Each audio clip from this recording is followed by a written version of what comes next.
야, 너 요리 잘하잖아. 나 요즘 장사 잘 되잖아. 나도 하는데. 너도 해봐. 친구 말에 솔깃했습니다. 요리라면 자신 있었습니다. 퇴직금 1억 5천 들고 파스타집 열었습니다. 맛집 1위 찍었습니다. 줄 서서 먹었습니다. 4년 지났습니다. 빚이 3억입니다. 손님이 안 옵니다. 오늘도 텅 빈 가게에 앉아 있습니다. 지옥입니다. 죽고 싶었습니다. 자살예방센터에 전화했습니다. 63세 제 입으로 죽고 싶다고 말했습니다. 근데 죽지도 못합니다. 87세 아버지 병원비, 84세 어머니 생활비, 사업 망한 형 뒷바라지. 저 아니면 아무도 없습니다. 그만두고 싶습니다. 근데 못 그만둡니다. 왜 못 그만두는지 아십니까? 오늘 제 이야기 끝까지 들으시면 여러분은 절대 저처럼 무너지지 않을 겁니다. 구독과 좋아요, 당신의 노후를 지켜드립니다. 저는 올해 63입니다. 경기도 의정부에서 파스타집을 운영하고 있습니다. 운영이라고 하기도 민망합니다. 그냥 버티고 있는 겁니다. 매일 가게 문을 열고 손님이 오기를 기다리고 안 오면 그냥 앉아 있습니다. 그게 제 하루입니다. 30년을 한 회사에서 다녔습니다. 대기업 구내식당이었습니다. 삼성 계열사 본사 건물에 있는 구내식당. 직원이 3,000명이 넘는 큰 회사였습니다. 점심시간이면 1,000명이 넘는 사람들이 밥을 먹으러 왔습니다. 저는 조리팀에서 일했습니다. 처음에는 막내로 들어갔습니다. 28이었습니다. 야채 다듬고 설거지하고 바닥 청소하고 허드렛 일만 했습니다. 선배들이 시키는 대로 했습니다. 힘들었지만 불평 안 했습니다. 배우는 거라고 생각했습니다. 3년 지나서 조리 보조가 됐습니다. 그때부터 요리를 배우기 시작했습니다. 국 끓이는 법, 찌개 만드는 법, 반찬 만드는 법, 선배들한테 하나씩 배웠습니다. 손이 느리다고 혼나기도 했습니다. 간이 안 맞는다고 다시 하라고 하기도 했습니다. 그래도 좋았습니다. 요리하는 게 재미있었습니다. 10년 지나서 조리사가 됐습니다. 40살이었습니다. 제가 직접 메뉴를 만들기 시작했습니다. 국도 끓이고 찌개도 만들고 볶음 요리도 했습니다. 대량 조리가 전문이었습니다. 100인분, 200인분 요리하는 거. 그건 자신 있었습니다. 20년 지나서 조리팀장이 됐습니다. 50살이었습니다. 팀원이 12명이었습니다. 제가 메뉴를 짜고 재료를 주문하고 팀원들을 관리했습니다. 책임이 무거웠지만 보람도 있었습니다. 직원들 사이에서 평판이 좋았습니다. 구내식당 치고 맛있다는 말을 많이 들었습니다. 오늘 된장찌개 맛있네요. 김치찌개가 끝내줍니다. 그런 말 들으면 피로가 풀렸습니다. 결혼은 32에 했습니다. 아내도 같은 회사 구내식당에서 일했습니다. 영양사였습니다. 매일 얼굴 보다가 정이 들었습니다. 점심시간 끝나고 쉬는 시간에 커피 마시면서 얘기했습니다. 조용하고 차분한 사람이었습니다. 웃는 얼굴이 예뻤습니다. 연애 1년 하고 결혼했습니다. 결혼식은 소박하게 했습니다. 돈이 많지 않았으니까요. 하객도 가족이랑 가까운 친구들만 불렀습니다. 신혼여행은 제주도로 2박 3일 다녀왔습니다. 그게 전부였지만 행복했습니다. 아이는 없습니다. 생기지 않았습니다.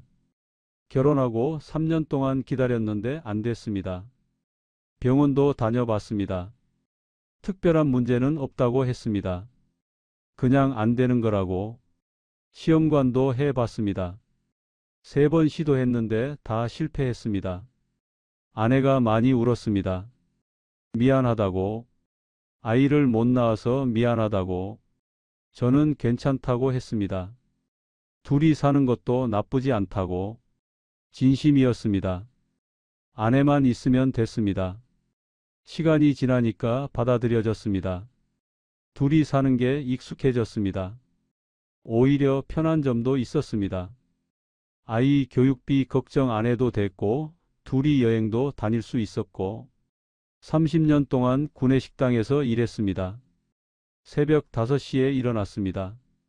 5시 반에 집을 나섰습니다. 버스 타고 지하철 타고 7시에 회사에 도착했습니다. 아침 준비를 해야 했습니다. 아침 식사 제공이 7시 반부터였습니다.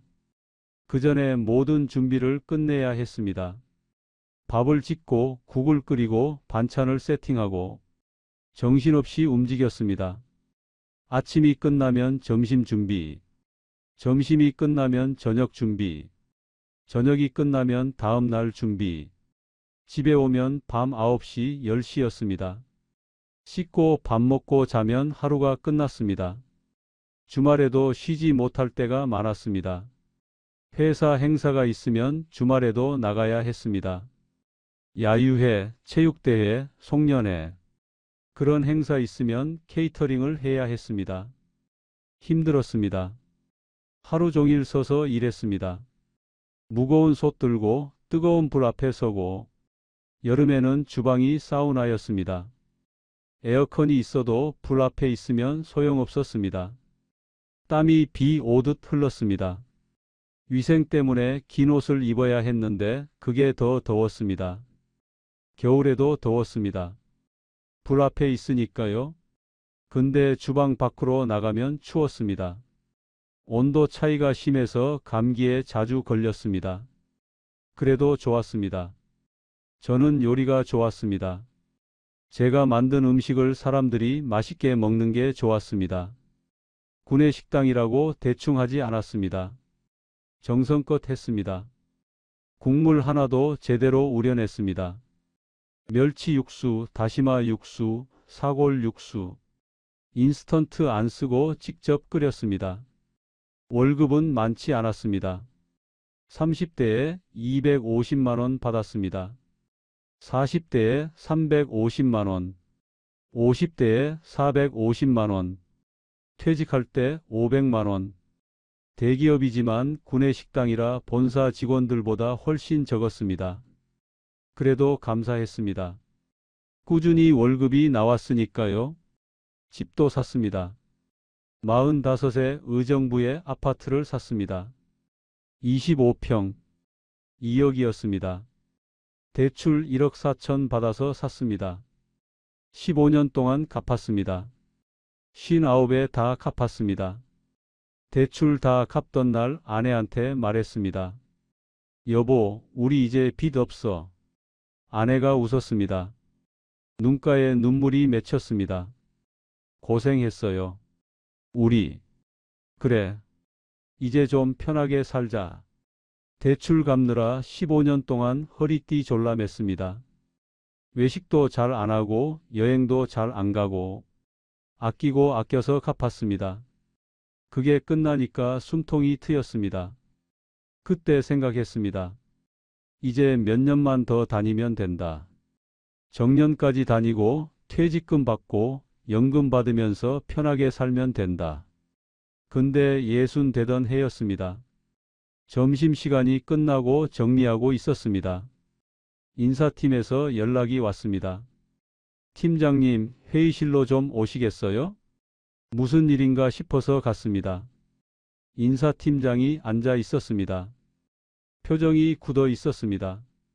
팀장님, 앉으세요. 앉았습니다. 심장이 뛰었습니다. 뭔가 좋지 않은 예감이 들었습니다. 회사 사정이 좀 어렵습니다. 구조조정을 해야 할 것 같습니다. 구조조정이요? 네. 구내식당을 외주로 돌리기로 했습니다. 직영에서 외주로요. 비용 절감 차원입니다. 그러면 저희는요? 50대 이상 직원분들께 희망퇴직을 권유드리려고 합니다. 퇴직금 좀 더 얹어 드릴 거? 희망퇴직 30년을 다녔습니다. 새벽부터 밤까지 일했습니다. 그런데 이렇게 끝나는 겁니까? 거부하면 어떻게 됩니까? 외주 업체로 넘어가셔야 합니다. 월급도 깎이고 조건도 안 좋아질 겁니다. 솔직히 말씀드리면 버티기 힘드실 거예요. 협박이었습니다. 나가라는 뜻이었습니다. 분했습니다. 억울했습니다. 30년 동안 성실하게 일했는데, 지각 한 번 안 했는데, 이렇게 끝나는 겁니까? 근데 어쩔 수 없었습니다. 버틸 수가 없었습니다. 알겠습니다. 희망퇴직하겠습니다. 그렇게 30년이 끝났습니다. 퇴직금이 들어왔습니다. 1억 5천만 원. 30년의 대가였습니다. 집에 와서 아내한테 말했습니다. 나 회사에서 나왔어. 아내가 한숨을 쉬었습니다. 아내도 같은 회사였으니까 상황을 알고 있었습니다. 아내는 55세에 먼저 퇴직했습니다. 이제 어떡해요? 글쎄, 뭘 해야 하나? 예순이었습니다. 재취업은 어려웠습니다. 요리 말고는 할 줄 아는 게 없었습니다. 그렇게 몇 달을 집에서 보냈습니다. 아침에 일어나면 할 일이 없었습니다. TV 보고 유튜브 보고 낮잠 자고 무기력했습니다. 그러던 어느 날이었습니다. 친구한테서 연락이 왔습니다. 고등학교 동창이었습니다. 졸업 후에 가끔 연락하던 사이였습니다. 야, 요즘 뭐해? 나? 집에 있어. 퇴직했어. 그래? 나도 퇴직했는데 지금 파스타집 하고 있어. 파스타집? 응. 잘 돼. 줄 서서 먹어. 너 한번 와봐. 친구 가게를 보러 갔습니다. 수원에 있는 파스타집이었습니다. 점심시간이었는데 정말 줄이 서 있었습니다. 30분은 기다려야 들어갈 수 있었습니다. 가게 안으로 들어갔습니다. 분위기가 좋았습니다. 손님들이 파스타를 맛있게 먹고 있었습니다. 어때? 괜찮지? 친구가 자랑스럽게 말했습니다. 대단하다. 진짜 잘 되네. 야, 너도 할 수 있어. 너 요리 30년 했잖아. 나보다 훨씬 잘하잖아. 나는 요리 배운 지 2년밖에 안 됐는데도 이 정도야. 너는 당연히 되지. 그 말이 마음에 꽂혔습니다. 집에 돌아오면서 생각했습니다. 나도 할 수 있을까? 30년 요리했으니까 될 수 있지 않을까? 그날 밤 아내한테 말했습니다. 여보, 나 파스타집 해볼까? 아내가 놀랐습니다. 갑자기 무슨 소리예요? 오늘 친구 가게 갔다 왔어. 줄 서서 먹더라. 나도 할 수 있을 것 같아. 아내가 걱정스러운 표정을 지었습니다. 당신이 파스타를 해본 적이 있어요? 구내 식당이랑은 다를 텐데. 배우면 되지. 요리 기본기는 있으니까. 아내가 한참을 말이 없었습니다. 너무 큰 결정인데. 좀 더 생각해봐요. 알았어. 그렇게 말했습니다. 근데 마음은 이미 정해져 있었습니다. 요리라면 자신 있다. 친구도 잘 되고 있잖아. 나도 할 수 있다. 그때는 정말 그렇게 믿었습니다. 시청 전 구독과 좋아요를 눌러주시면 여러분의 노후를 지키는 작은 행운이 될 수 있습니다.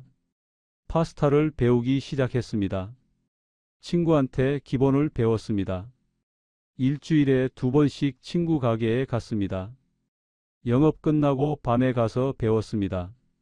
면 삶는 법부터 배웠습니다. 파스타 면은 알덴테로 삶아야 한다고 했습니다. 알덴테? 이탈리아어로 이에 닿는다는 뜻이라고 했습니다. 면 중앙에 약간 심이 남아있는 상태.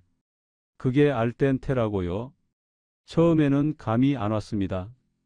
언제 건져야 하는지 몰랐습니다. 너무 일찍 건지면 딱딱하고 너무 늦게 건지면 불어버렸습니다. 10여 번 연습해서 겨우 감을 잡았습니다. 소스 만드는 법도 배웠습니다. 알리오 올리오는 마늘과 올리브 오일이 전부라고 했습니다. 단순한데 어렵다고. 마늘을 태우면 쓴맛이 나고 덜 볶으면 알싸한 맛이 안 난다고. 불 조절이 핵심이라고 했습니다. 까르보나라는 달걀 노른자와 치즈로 만든다고 했습니다. 불 조절을 잘못하면 달걀이 익어버려서 스크램블이 된다고. 면을 넣고 빠르게 섞어야 크림처럼 된다고 했습니다. 토마토 소스, 크림 소스, 봉골레 하나씩 배웠습니다. 친구가 친절하게 가르쳐 줬습니다. 야, 너 손이 빨라. 역시 경력자는 다르다. 칭찬을 들으니 기분이 좋았습니다. 집에서도 연습했습니다. 아내한테 먹여보고 반응을 봤습니다. 어때? 맛있어요. 식당에서 파는 것 같아요. 진짜? 네. 당신 솜씨가 좋네요. 자신감이 생겼습니다. 유튜브도 봤습니다. 유명 파스타 집들이 어떻게 하는지 연구했습니다. 이탈리안 셰프들의 레시피를 따라 해봤습니다. 나름대로 변형도 해봤습니다. 한국 사람 입맛에 맞게 한 달 동안 연습했습니다. 기본 파스타는 자신 있게 만들 수 있게 됐습니다. 자리를 알아봤습니다. 서울은 임대료가 너무 비쌌습니다. 강남은 보증금만 2억이 넘는 곳도 있었습니다. 홍대, 이태원도 만만치 않았습니다. 그건 무리였습니다. 의정부를 봤습니다. 제가 사는 동네였습니다. 서울보다 임대료가 쌌습니다. 의정부역 근처에 상가들이 많았습니다. 부동산을 돌아다녔습니다. 10군데 넘게 봤습니다. 너무 좁은 곳, 너무 외진 곳, 임대료가 너무 비싼 곳, 마음에 드는 곳이 없었습니다. 그러다 마음에 드는 자리를 발견했습니다. 의정부역에서 도보 5분 거리, 번화가 골목 안쪽이었습니다. 유동 인구가 많았습니다. 25평 정도 되는 공간이었습니다. 여기 어때요? 부동산 사장이 물었습니다. 50대 후반의 남자였습니다. 괜찮은 것 같은데요? 임대료가 얼마예요? 보증금 3천에 월세 252요. 권리금은 4천이에요. 권리금이 좀 비싸네요. 이 자리가 목이 좋아서요. 전에 치킨집 했는데 꽤 잘 됐어요. 사장님이 건강 문제로 접으셨대요. 고민됐습니다. 보증금 3천에 권리금 4천, 7천만 원이 시작이었습니다. 부동산 사장이 말했습니다. 근데 사장님, 요식업은 쉽지 않아요. 요즘 경기도 안 좋고 잘 생각하셔야 해요. 그 말이 귀에 들어왔습니다. 근데 대수롭지 않게 넘겼습니다. 괜찮겠지? 요리 실력만 있으면 되겠지. 인테리어 비용도 알아봤습니다. 업체 몇 군데 견적을 받았습니다. 파스타 집이면 분위기가 중요해요. 최소 3,500은 봐야 해요. 주방 설비도 비쌌습니다. 파스타 전용 쿠커, 업소용 냉장고, 오븐, 그릴, 후드 2,500만 원 정도 든다고 했습니다. 집에 와서 계산을 해봤습니다. 보증금 3천만 원, 권리금 4천만 원, 인테리어 3,500만 원, 주방 설비 2,500만 원, 테이블, 의자, 식기류 500만 원, 초기 재료비 및 운영자금 2천만 원, 기타 잡비 500만 원, 합계 1억 6천만 원, 퇴직금이 1억 5천이었습니다. 1천만 원이 모자랐습니다. 아내한테 말했습니다. 대출 좀 받아야 할 것 같아. 아내 얼굴이 굳었습니다. 대출이요? 얼마나요? 한 5천 정도. 넉넉하게 받아두려고. 초기에 예상 못한 지출도 있을 수 있으니까. 5천이요? 겨우 빚 다 갚았는데 또 대출이요? 금방 갚을 수 있어. 장사만 되면 1년이면 갚아. 친구도 월에 1,000만 원 넘게 번대. 아내가 한숨을 쉬었습니다. 빚지고 시작하는 거 불안한데? 당신이 파스타집을 해본 적이 있어요? 아내 말이 맞았습니다. 저는 파스타집을 해본 적이 없었습니다. 구내식당에서 한식만 했습니다. 파스타는 한 달밖에 안 배웠습니다. 근데 그때는 자신감이 넘쳤습니다. 괜찮아. 요리는 다 똑같아. 기본기만 있으면 돼. 나 30년 했잖아. 아내가 결국 고개를 끄덕였습니다. 당신이 그렇게 하고 싶으면 해봐요. 대신 정말 열심히 해야 해요. 고마워. 목숨 걸고 할게. 은행에서 대출을 받았습니다. 5천만 원. 집을 담보로 잡았습니다. 이자가 한 달에 25만 원 정도 나왔습니다. 계약을 했습니다. 보증금과 권리금을 넘겼습니다. 제 이름으로 된 가게가 생겼습니다. 인테리어 공사가 시작됐습니다. 매일 현장에 가서 확인했습니다. 벽을 허물고 바닥을 깔고 조명을 달고 하루하루 가게가 모습을 갖춰갔습니다. 사장님, 어떤 분위기로 하고 싶으세요? 인테리어 사장이 물었습니다. 따뜻하고 아늑한 느낌으로요. 손님들이 오래 앉아 있고 싶은 분위기요. 그러면 조명이랑 가구를 좀 신경 써야 해요. 간접 조명으로 하고 원목 테이블 쓰면 좋을 것 같아요. 비용이 더 들까요? 좀 더 들어요. 한 500 정도. 또 500이 추가됐습니다. 근데 아깝지 않았습니다. 첫인상이 중요하니까요. 주방 설비도 들여왔습니다. 파스타 전용 쿠커가 제일 비쌌습니다. 600만 원이었습니다. 근데 이게 있어야 면을 제대로 삶을 수 있다고 했습니다. 2달 후 드디어 오픈이었습니다. 간판에 불이 들어왔습니다. 국가 레스토랑. 제가 직접 지은 이름이었습니다. 좋은 음식을 정성껏 만들겠다는 의미였습니다. 가게 앞에 아내와 함께 섰습니다. 간판 불빛이 얼굴을 비췄습니다. 드디어 우리 가게다. 목소리가 떨렸습니다. 감격스러웠습니다. 아내가 웃었습니다. 예뻐요. 잘 될 것 같아요. 화환이 왔습니다. 친구가 보낸 것이었습니다. 대박 나세요 라고 적혀 있었습니다. 친척들도 축하 화환을 보냈습니다. 첫 손님이 들어왔습니다. 젊은 커플이었습니다. 20대 후반쯤 돼 보였습니다. 어서 오세요. 목소리가 너무 커서 손님들이 깜짝 놀랐습니다. 저도 놀랐습니다. 긴장해서 그랬습니다. 뭐가 맛있어요? 알리오 올리오 추천드려요. 저희 시그니처 메뉴예요. 그럼 알리오 올리오 2개요. 네, 알겠습니다. 주방으로 들어갔습니다. 손이 떨렸습니다. 심호흡을 했습니다. 괜찮아. 연습한 대로 하면 돼. 마늘을 썰었습니다. 올리브 오일을 두르고 마늘을 볶았습니다. 노릇노릇해질 때까지 면을 삶았습니다. 알덴테로 면수를 넣고 소스와 섞었습니다. 페페론치노를 넣고 파슬리를 뿌렸습니다. 플레이팅을 했습니다. 접시에 예쁘게 담았습니다. 올리브 오일을 한 번 더 둘렀습니다. 손님 테이블에 가져다 드렸습니다. 맛있게 드세요. 손님들이 먹었습니다. 한 입 먹더니 고개를 끄덕였습니다. 맛있다. 여기 분위기도 좋고 파스타도 맛있네. 감사합니다. 그 말에 눈물이 날 뻔했습니다. 손님들이 나가면서 말했습니다. 또 올게요. 다른 메뉴도 먹어볼게요. 감사합니다. 또 오세요. 문이 닫히고 나서 아내와 손을 잡았습니다. 됐어. 시작이야.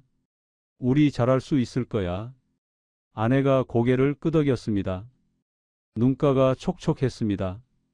그때는 정말 모든 게 잘 될 거라고 믿었습니다. 첫 달은 기대 이상이었습니다. 오픈 기념으로 할인 행사를 했습니다. 모든 메뉴 20% 할인. 전단지도 돌렸습니다. 의정부역 근처에서 아내와 둘이 전단지를 나눠줬습니다. 새로 오픈했습니다. 맛있는 파스타 드시러 오세요. 손님들이 몰려왔습니다. 신규 오픈이라 호기심에 오는 사람들이 많았습니다. 할인한다니까 더 왔습니다. 첫 주 매출이 550만 원이었습니다. 하루 평균 78만 원. 점심에 20팀, 저녁에 20팀 정도 왔습니다. 정신이 없었습니다. 주문이 밀렸습니다. 저는 주방에서 요리하고 아내는 홀에서 서빙했습니다. 알바생도 한 명 뽑았습니다. 그래도 바빴습니다. 힘들었지만 행복했습니다. 손님이 오니까요. 바쁜 게 좋았습니다. 둘째 주 매출 600만 원, 셋째 주도 600만 원, 넷째 주 580만 원, 첫 달 매출이 2230만 원이었습니다. 아내가 좋아했습니다. 여보, 이 정도면 잘 되는 거 아니에요? 그렇지. 역시 요리 실력이 있으니까 다르지. 기분이 좋았습니다. 월말에 정산을 해봤습니다. 매출 2230만 원. 거기서 비용을 뺐습니다. 재료비 670만 원. 매출의 30%. 파스타, 면, 올리브오일, 치즈, 고기, 해산물, 채소. 재료비가 많이 들었습니다. 좋은 재료를 쓰니까요. 인건비 250만 원. 알바생 1명. 주방 보조 겸 서빙. 시급 12,000원에 하루 6시간, 주 5일. 월세 250만 원. 공과금 60만 원. 전기, 가스, 수도. 가스비가 많이 나왔습니다. 요리하는 곳이라. 카드 수수료 45만 원. 매출의 2% 정도. 기타 잡비 50만 원. 소모품, 수리비, 자잘한 것들. 합계 1325만 원. 매출 2230에서 비용 1325를 빼면 905만 원. 순이익이 900만 원이 넘었습니다. 아내가 놀랐습니다. 첫 달에 900이요? 응. 대출 이자 25만 원 빼면 880? 거의 900이야. 대박이네요. 그렇지. 이대로 가면 1년에 1억 넘게 벌 수 있어. 계산이 맞았습니다. 월 900이면 연 1억 800. 물론 매달 이렇게 되지는 않겠지만 평균 700만 원만 벌어도 연 8,400이었습니다. 희망이 보였습니다. 둘째 달도 좋았습니다. 매출 2,100만 원. 순이익 850만 원. 셋째 달.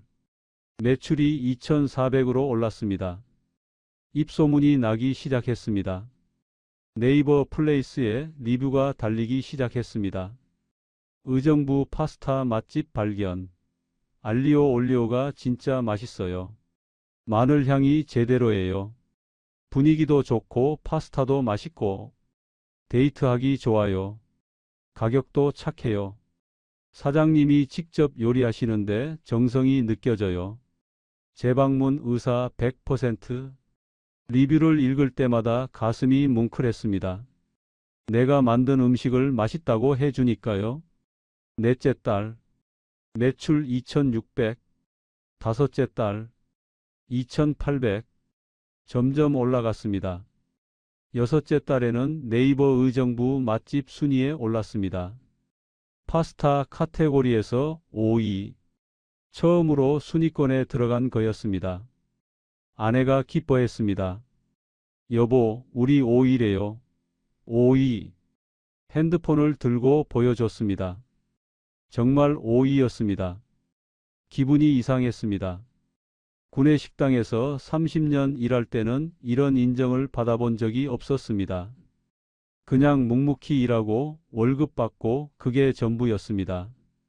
근데 지금은 달랐습니다. 손님들이 칭찬해주고 리뷰도 달아주고 순위에도 올라가고 내 이름으로 된 가게가 인정받는 느낌. 그게 좋았습니다. 1년이 지났습니다. 매출이 월 평균 3천만 원까지 올랐습니다. 잘 되는 달은 3,500도 찍었습니다. 순이익은 월 1,000만 원에서 1,200만 원 정도. 대출 이자 빼고 900에서 1,100만 원 남았습니다. 네이버 맛집 순위도 1위까지 올라갔습니다. 의정부 파스타 하면 국가 레스토랑. 그렇게 알려지기 시작했습니다. 줄을 서서 먹었습니다. 주말 점심에는 40분씩 기다려야 했습니다. 웨이팅 명단에 이름을 적고 기다리는 손님들. 그 모습을 볼 때마다 뿌듯했습니다. 친구한테 자랑했습니다. 야, 나 맛집 1위 찍었어. 그것 봐. 내가 뭘 했어. 너 요리 실력이면 당연히 되는 거지. 축하한다. 고마워. 내가 권해줘서 시작한 건데. 알바생도 2명으로 늘렸습니다. 혼자서는 감당이 안 됐습니다. 주방 보조 1명, 홀 서빙 1명. 인건비가 올라갔지만 매출이 더 올랐으니까 괜찮았습니다. 그때 욕심이 생겼습니다. 의정부만 할 게 아니라 확장해 볼까? 여기서 잘 되면 다른 데서도 되지 않을까? 아내한테 말했습니다. 여보, 나 2호점 내볼까 생각 중이야. 아내가 놀랐습니다. 2호점이요? 벌써요? 응. 여기서 이렇게 잘 되는데 다른 데서도 될 것 같아. 회기 쪽에 좋은 자리가 나왔어. 경희대 한국외대 근처야. 대학생들이 많아. 아내가 걱정스러운 표정을 지었습니다. 너무 빠른 거 아니에요? 여기 자리 잡은 지 1년밖에 안 됐는데. 1년이면 충분하지. 시스템도 잡혔고, 레시피도 안정됐고, 알바들도 일 잘해. 돈은요? 또 대출 받아야 하는 거 아니에요? 조금 받아야지. 근데 금방 갚을 수 있어. 여기서 버는 돈으로 2호점 투자하고 2호점 매출까지 나오면 대출은 1년 안에 갚아. 아내가 한참을 고민했습니다. 잘 생각해봐요. 무리하면 안 돼요. 알았어. 잘 생각해 볼게. 그렇게 말했지만 마음은 이미 정해져 있었습니다. 대출을 더 받았습니다. 5천만 원. 집 담보 대출 한도를 더 늘렸습니다. 회기의 자리를 잡았습니다. 경희대 정문에서 도보 3분 거리. 대학생들이 많이 다니는 골목이었습니다. 보증금 4천, 권리금 3천, 인테리어 3,500, 주방 설비 2천, 총 1억 2,500만 원. 대출 5천에 의정부 가게 수익 7,500을 합쳐서 투자했습니다. 2호점 오픈. 회기점도 첫 달부터 손님이 몰렸습니다. 대학생들이 많이 왔습니다. 가성비 좋고 맛있다고 입소문이 났습니다. 회기 맛집 순위도 금방 상위권에 들었습니다. 2개의 가게. 월 매출 합쳐서 5,500만 원. 순이익 2천만 원 가까이. 친구가 말했습니다. 야, 너 진짜 대박이다. 사업 수완이 있네? 저도 뿌듯했습니다. 1년 반 만에 2개의 가게. 월 순이익 2천만 원. 대기업 임원 월급이었습니다. 그때가 인생의 정점이었습니다. 근데 하늘은 높은 곳에서 떨어뜨립니다. 2호점 오픈하고 6개월 후였습니다. 2020년 초 코로나가 터졌습니다. 처음에는 대수롭지 않게 생각했습니다. 중국에서 시작된 전염병이라고 했습니다. 한국까지 오겠어? 금방 끝나겠지. 틀렸습니다. 2월부터 확진자가 급증했습니다. 대구에서 집단 감염이 터졌습니다. 전국으로 퍼졌습니다. 정부에서 사회적 거리두기를 시작했습니다. 식당 영업시간 제한이 걸렸습니다. 오후 9시까지만. 그 다음 주에는 오후 6시까지. 더 심해지니까 오후 10시까지 홀 영업 금지. 포장과 배달만 가능. 손님이 뚝 끊겼습니다. 의정부는 그나마 나았습니다. 동네 사람들이 포장으로 사갔습니다. 단골들이 있었으니까요. 배달도 시작했습니다. 배달의 민족 쿠팡이츠에 등록했습니다. 매출이 반토막 났습니다. 월 3천에서 1,500으로 회기는 더 심각했습니다. 대학이 비대면 수업으로 전환됐습니다. 학생들이 학교에 안 왔습니다. 캠퍼스가 텅 비었습니다. 상권이 죽었습니다. 회기점 매출이 급락했습니다. 월 2,500에서 800으로 70%가 날아갔습니다. 800만 원 매출로는 월세도 안 나왔습니다. 월세가 250이었습니다. 재료비, 인건비, 공과금 다 내면 적자였습니다. 월 300씩 마이너스. 아내가 말했습니다. 여보, 회기 어떡해요? 모르겠어. 일단 버텨봐야지. 코로나가 금방 끝나겠지. 금방 끝나지 않았습니다. 1년이 지났습니다. 코로나는 계속됐습니다. 백신이 나온다고 했다가 늦어지고 변이 바이러스가 나오고 끝이 보이지 않았습니다. 회기점 적자가 눈덩이처럼 불었습니다. 월 300, 12개월 3,600만 원. 의정부도 버거웠습니다. 매출이 반토막 난 상태가 계속됐습니다. 월 1,500이면 비용 빼고 200 정도 남았습니다. 예전에는 1,000만 원 넘게 남았는데 200만 원으로 대출 이자 내고 생활비 쓰고 빠듯했습니다. 저축은커녕 적자를 메우기도 힘들었습니다. 결국 회기점을 접기로 했습니다. 1년 반 만이었습니다. 권리금을 받으려고 내놨습니다. 3천 주고 샀으니까 2천이라도 받으려고. 연락이 없었습니다. 코로나 시국에 누가 대학가 식당을 인수하겠습니까? 한 달이 지나도 문의가 없었습니다. 권리금을 1,000만 원으로 낮췄습니다. 그래도 안 됐습니다. 결국 권리금 없이 넘겼습니다. 보증금만 돌려받았습니다. 시설은 중고로 팔았습니다. 3,500 들인 인테리어와 2,000 들인 설비 500만 원 받았습니다. 회기점 손실을 계산해 봤습니다. 초기 투자 1억 2,500만 원, 운영 적자 3,600만 원, 시설 매각 500만 원, 순손실 1억 5,600만 원, 1억 5천. 대출이 남았습니다. 5천만 원 빌렸는데 갚은 게 거의 없었습니다. 원금은 그대로고 이자만 냈습니다. 회기점 적자를 메우려고 추가로 신용대출도 받았습니다. 3천만 원. 빚이 불었습니다. 기존 대출 5천, 회기점 대출 5천, 신용대출 3천, 1억 3천, 1억 3천만 원. 한숨이 나왔습니다. 의정부 하나만 남았습니다. 여기서 무너지면 안 됐습니다. 버텨야 했습니다. 코로나가 2년 반을 갔습니다. 거리두기가 풀렸다가 다시 시작되고 매출이 올랐다가 다시 떨어지고 롤러코스터 같았습니다. 정신적으로 너무 힘들었습니다. 2023년 봄 드디어 코로나가 끝났습니다. 거리두기가 완전히 해제됐습니다. 이제 되겠지. 이제 예전처럼 손님이 오겠지. 기대했습니다. 아니었습니다. 손님이 안 돌아왔습니다. 코로나 전에는 월 3천이었습니다. 코로나 끝나고 월 1,500, 절반밖에 안 됐습니다. 왜지? 코로나 끝났는데 왜 안 오지? 이유를 알아봤습니다. 첫째, 사람들 소비 습관이 바뀌었습니다. 코로나 동안 집에서 먹는 습관이 들었습니다.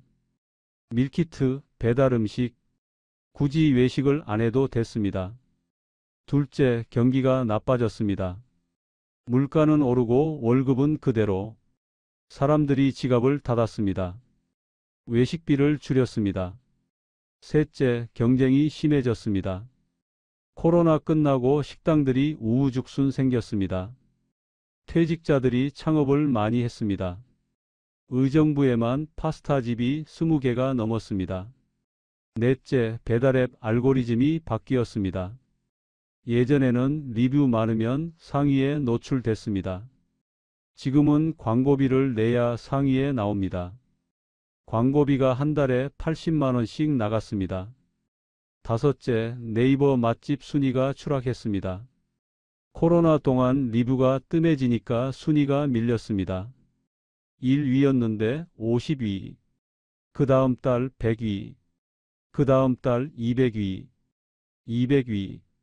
아무도 안 보는 순위였습니다.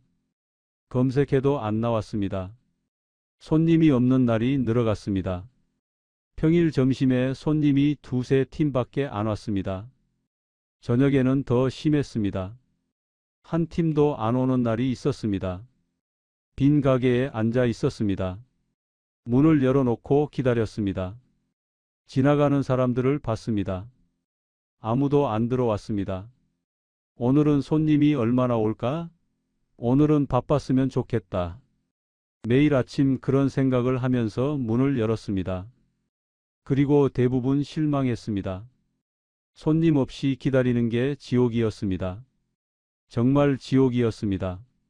그러던 중에 더 큰 일이 터졌습니다. 아버지가 쓰러지셨습니다. 새벽에 어머니한테서 전화가 왔습니다. 아버지가 쓰러졌어. 구급차 불렀어. 빨리 병원으로 와. 뇌출혈이었습니다. 응급수술을 받으셨습니다. 수술은 성공적이었지만 후유증이 남았습니다. 왼쪽 마비, 말도 어눌해지셨습니다. 재활이 필요했습니다. 재활병원으로 옮겨야 했습니다. 한 달 입원비가 300만 원이었습니다. 보험으로 일부 커버됐지만 본인 부담금이 150만 원이었습니다. 어머니도 편찮으셨습니다. 당뇨에 고혈압에 관절염. 아버지 간병하시다가 더 안 좋아지셨습니다. 어머니도 약을 드셔야 했습니다. 약값만 월 40만 원. 형한테 연락했습니다. 형은 저보다 5살 위, 68이었습니다. 형, 아버지 병원비 좀 나눠서 내자. 전화기 너머로 한숨소리가 들렸습니다. 나도 형편이 안 돼. 미안하다. 형은 50대에 작은 공장을 했습니다. 부품 제조업. 잘 되다가 납품처가 망하면서 연쇄로 무너졌습니다. 빚만 남았습니다. 지금은 경비 아르바이트로 근근히 살고 있었습니다. 결국 부모님 비용은 제가 다 감당해야 했습니다. 아버지 병원비 150만 원, 어머니 약값 40만 원, 부모님 생활비 지원 50만 원, 월 240만 원, 가계 적자에 부모님 비용까지 월 400 넘게 마이너스였습니다. 저축이 바닥났습니다. 통장에 200만 원밖에 안 남았습니다. 대출을 더 받았습니다. 신용대출로 2천만 원 더 받았습니다. 빚이 1억 5천이 됐습니다. 밤에 잠이 안 왔습니다. 천장을 보면서 생각했습니다. 이게 뭐 하는 거지? 30년 동안 성실하게 살았습니다. 새벽부터 밤까지 일했습니다. 저축도 했습니다. 빚도 다 갚았습니다. 근데 왜 이렇게 됐지? 왜 다시 빚더미에 앉았지? 어느 날 새벽이었습니다. 3시쯤 잠이 깼습니다. 다시 못 잤습니다. 이상한 생각이 들었습니다. 내가 없으면 어떻게 될까? 보험금이 생각났습니다. 제가 죽으면 아내한테 보험금이 나옵니다. 2억이었습니다. 2억이면 빚 갚고도 남겠네? 그런 생각이 들었습니다. 죽고 싶었습니다. 처음으로 그런 생각이 들었습니다.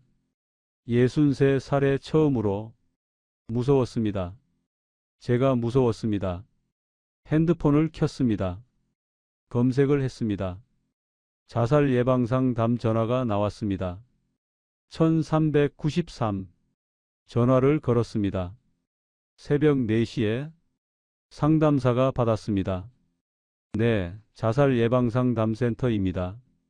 저 죽고 싶어요. 제 입으로 그 말을 했습니다. 울었습니다. 전화기 붙잡고 울었습니다. 30분 동안 울면서 얘기했습니다. 가게가 안 된다. 빚이 1억 5천이다. 부모님 병원비도 내야 한다. 상담사가 들어줬습니다. 많이 힘드셨네요. 혼자 다 감당하시느라 정말 힘드셨겠어요. 그 말에 또 울었습니다. 지금 당장 결정하지 마세요. 오늘 하루만 버텨보세요. 네. 전화를 끊었습니다. 죽지는 않았습니다. 그날 밤은 버텼습니다. 근데 해결된 건 아무것도 없었습니다. 아내한테는 말 못했습니다. 걱정시키기 싫었습니다. 아내도 힘든 거 알았으니까요. 혼자 삼켰습니다. 매일 가게에 가서 손님 기다리고, 밤에 집에 와서 천장 보고, 잠 못 자고, 새벽에 일어나서 또 가게 가고, 지옥 같은 나날이 계속됐습니다. 어느 날 밤이었습니다. 장사 끝나고 가게에 혼자 앉아 있었습니다. 손님이 3팀밖에 안 왔습니다. 매출 12만 원. 문득 궁금해졌습니다. 4년 동안 얼마를 잃은 건지 계산기를 꺼냈습니다. 종이에 적기 시작했습니다. 초기 투자, 의정부점, 보증금 3천, 권리금 4천, 인테리어 3,500, 주방 설비 2,500, 기타 3천, 1억 6천만 원. 회기점, 보증금 4천, 권리금 3천, 인테리어 3,500, 주방 설비 2천, 1억 2,500만 원. 두 가게 합쳐서 2억 8,500만 원. 의정부는 아직 운영 중이니까 전액 손실은 아닙니다. 근데 지금 팔면 권리금을 얼마나 받을 수 있을까요? 잘해야 1,000만 원. 4천 주고 산 걸? 회기점 손실. 의정부점 운영 손실. 코로나 기간 2년 반. 매출 급감. 월 평균 적자 150만 원. 30개월 4,500만 원. 코로나 이후 1년 반. 회복 안됨. 월 평균 적자 200만 원. 18개월 3,600만 원. 의정부점 운영 적자 합계 8,100만 원. 부모님 지원금 월 240만 원, 2년 5,760만 원. 총 손실 계산. 회기점 손실 1억 5,600, 의정부점 적자 8,100, 부모님 지원 5,760, 2억 9,460만 원. 약 3억 손실. 현재 대출 잔액. 최초 대출 5천, 회기점 대출 5천, 신용대출 3천, 추가 대출 2천, 1억 5천만 원. 갚은 게 거의 없습니다. 이자만 냈습니다. 손이 떨렸습니다. 대안을 생각해 봤습니다. 창업 안 하고 직장을 계속 다녔으면 예순에 퇴직 안 하고 정년까지 다녔다고 가정합니다. 구내식당은 정년이 65, 5년 더 다닐 수 있었습니다. 연봉 5천만 원, 5년 2억 5천만 원. 퇴직금 1억 5천을 은행에 넣어뒀으면 연 3% 복리. 5년이면 1억 7,300만 원 정도. 직장 다녔으면 연봉 2억 5천, 퇴직금, 원금 및 이자 1억 7,300, 4억 2,300만 원. 저는 뭐가 있습니까? 빚이 3억입니다. 차이가 얼마입니까? 4억 2,300, 3억, 7억 2,300만 원. 7억. 4년 만에 7억 차이. 하루에 얼마를 잃은 건가? 4년은 1,460일. 7억 2,300, 1,460, 약 49만 5천 원. 하루에 50만 원. 매일 아침 눈 뜨면 50만 원을 버리고 시작한 겁니다. 4년 동안 매일 머리가 멍해졌습니다. 종이를 구겼습니다. 쓰레기통에 버렸습니다. 아내한테 말할 수 없었습니다. 7억. 그 숫자가 머릿속에서 떠나지 않았습니다. 왜 이렇게 됐을까? 밤마다 생각했습니다. 첫째, 친구가 잘 된다고 나도 되는 게 아니었습니다. 친구 말 믿고 시작했습니다. 친구 가게가 줄 서니까 나도 되겠지. 착각이었습니다. 친구는 수원 신도시에서 했습니다. 젊은 부부들이 많은 동네, 소득 수준도 높았습니다. 저는 의정부에서 했습니다. 상황이 달랐습니다. 친구는 요식업 경험이 있었습니다. 이전에 다른 식당을 운영한 적이 있었습니다. 저는 처음이었습니다. 친구가 성공했다고 내가 성공하는 게 아니었습니다. 둘째, 구내식당 요리와 레스토랑 요리는 달랐습니다. 저는 대량 조리가 전문이었습니다. 100인분, 200인분. 그건 자신 있었습니다. 레스토랑은 달랐습니다. 한 접시 한 접시에 정성을 들여야 했습니다. 플레이팅도 중요했습니다. 서비스도 중요했습니다. 요리 실력만으로 되는 게 아니었습니다. 셋째, 확장이 독이 됐습니다. 욕심을 부렸습니다. 의정부가 잘 되니까 2호점을 냈습니다. 대출까지 받아서 2호점이 발목을 잡았습니다. 코로나가 터지면서 무너졌습니다. 손실이 1억 5천. 2호점 안 냈으면 코로나 때 버티기 훨씬 수월했을 겁니다. 넷째, 손절 타이밍을 놓쳤습니다.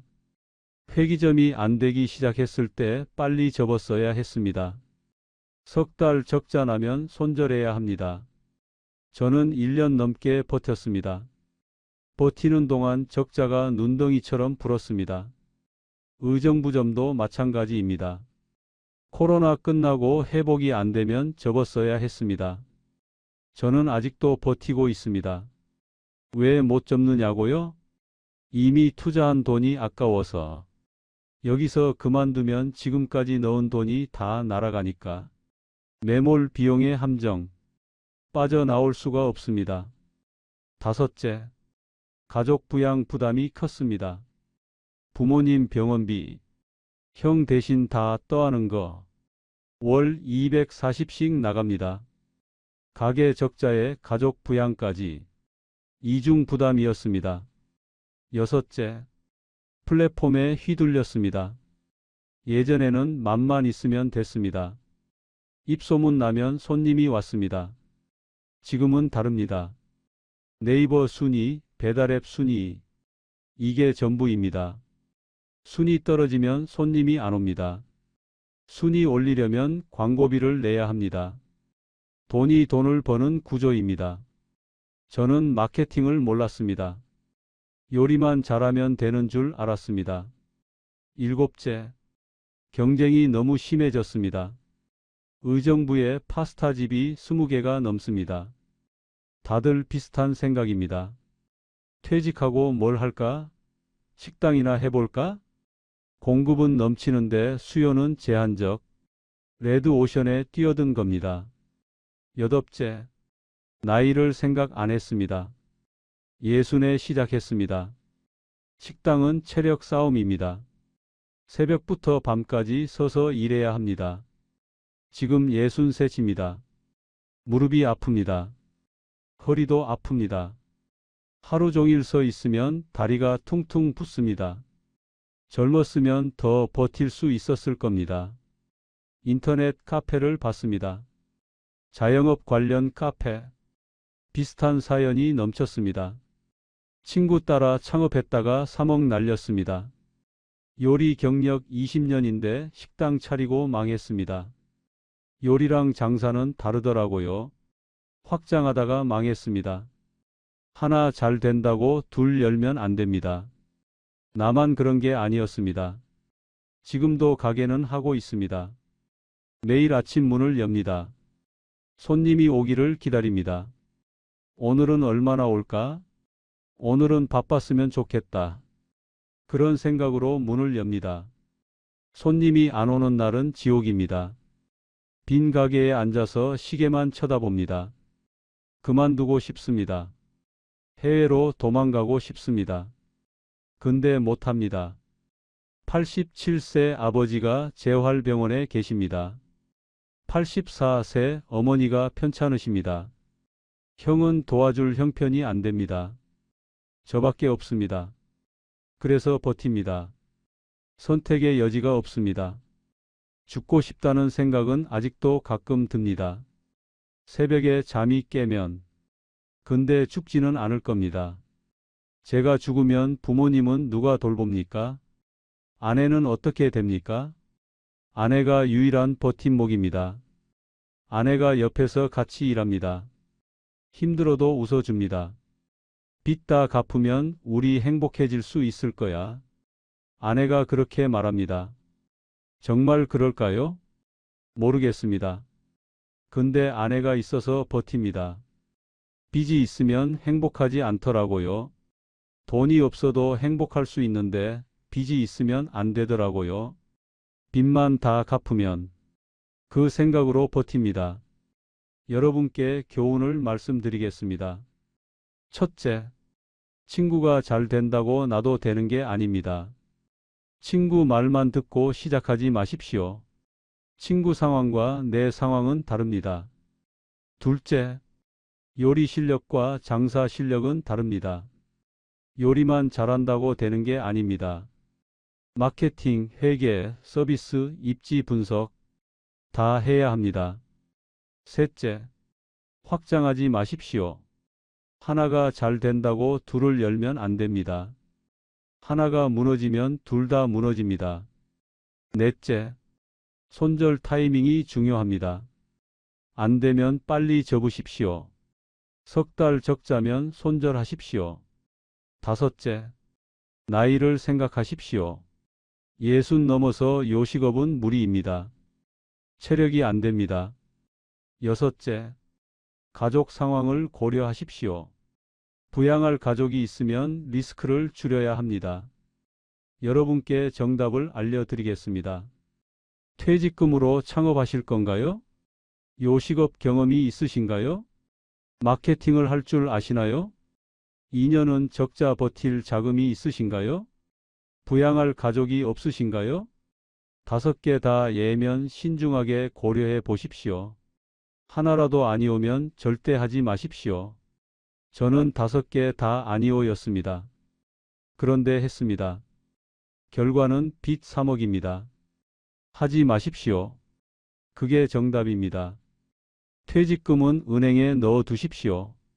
몸이 건강하면 알바라도 하십시오.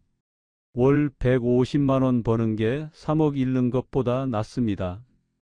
여러분 자녀분이 이런 말씀하시면 어떡하시겠습니까? 아버지, 저 직장 그만두고 식당 할래요. 어머니, 친구가 잘 된대요. 저도 해볼까요? 말리십시오. 온 힘을 다해 말리십시오. 저처럼 되지 않게. 저는 아직 버티고 있습니다. 언제까지 버틸 수 있을지 모르겠습니다. 힘들어도 삽니다. 죽고 싶어도 삽니다. 아내가 있으니까, 부모님이 계시니까, 그래서 삽니다. 오늘 이야기가 마음에 조금이라도 와닿으셨다면 구독과 좋아요로 응원해 주세요. 여러분께서 눌러주시는 응원 하나하나는 단순히 숫자가 아닙니다. 또 다른 누군가의 노후를 지켜줄 수 있는 용기가 됩니다. 다음에도 소중한 이야기로 찾아뵙겠습니다. 감사합니다.